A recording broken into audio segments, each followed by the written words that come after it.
Assalamualaikum warahmatullahi wabarakatuh.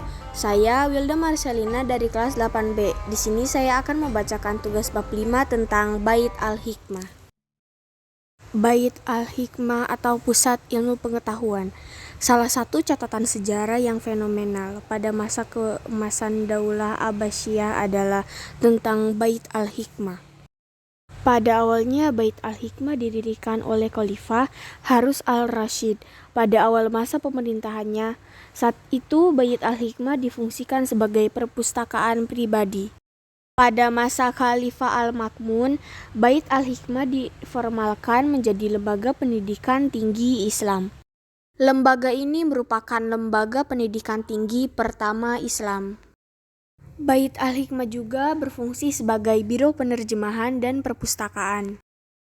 Bait Al-Hikmah dikembangkan menjadi lembaga pendidikan formal dalam rangka mewadahi perkembangan ilmu pengetahuan di Baghdad pada saat itu. Sebelumnya, ilmu pengetahuan sudah mulai berkembang sejak era Khalifah Al-Mansur. Perkembangan ilmu pengetahuan diawali dari kegiatan penerjemahan buku-buku ilmu pengetahuan berbahasa Yunani. Sejak menjadi lembaga formal, Bait Al-Hikmah berkembang menjadi pusat ilmu pengetahuan. Bait Al-Hikmah bukan lagi sekedar berfungsi sebagai biro penerjemahan, tetapi berkembang sebagai pusat perkembangan ilmu pengetahuan. Penerjemahan pun tidak hanya terbatas dari karya-karya berbahasa Yunani. Penerjemahan meluas ke buku-buku berbahasa Persia dan India. Banyak ilmu pengetahuan dan ilmuwan yang terlahir dan berkembang dari lembaga ini, seperti ahli kedokteran Ibnu Sina, ahli astronomi Al-Batani, ahli matematika Al-Khawarizmi. Di samping itu, Bait Al-Hikmah juga melahirkan para filosof muslim seperti Al-Kindi, Al-Farabi hingga Al-Ghazali. Bait Al-Hikmah juga menjadi tempat rujukan studi bagi masyarakat internasional. Banyak para pelajar dari berbagai belahan dunia seperti Cina, India, Persia, maupun Eropa yang belajar ke Bait Al-Hikmah. Mereka belajar berbagai ilmu pengetahuan yang dikembangkan di Bait Al-Hikmah untuk dibawa pulang ke daerah masing-masing. Di kemudian hari, ilmu pengetahuan yang didapatkan di Bait Al-Hikmah kemudian berkembang di Eropa dan menjadi ilmu pengetahuan yang kalian pelajari di sekolah sekarang ini.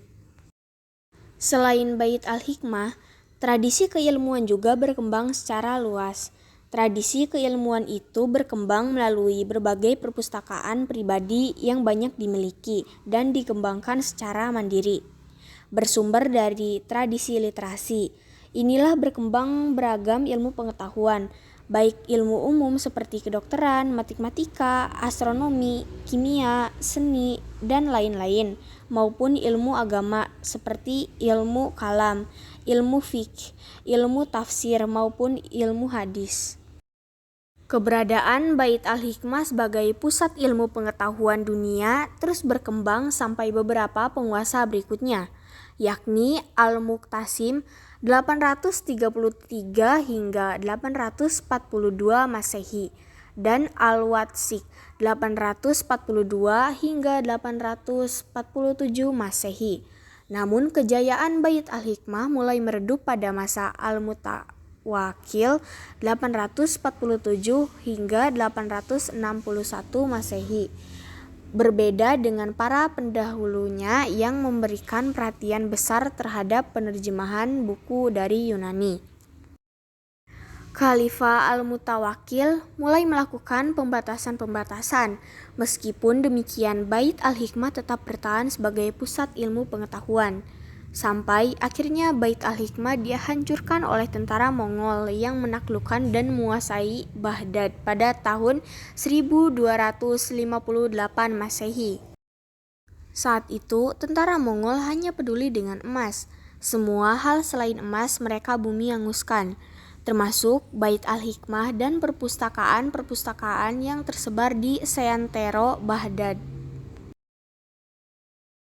Sekian dari saya, semoga bermanfaat. Wassalamualaikum warahmatullahi wabarakatuh.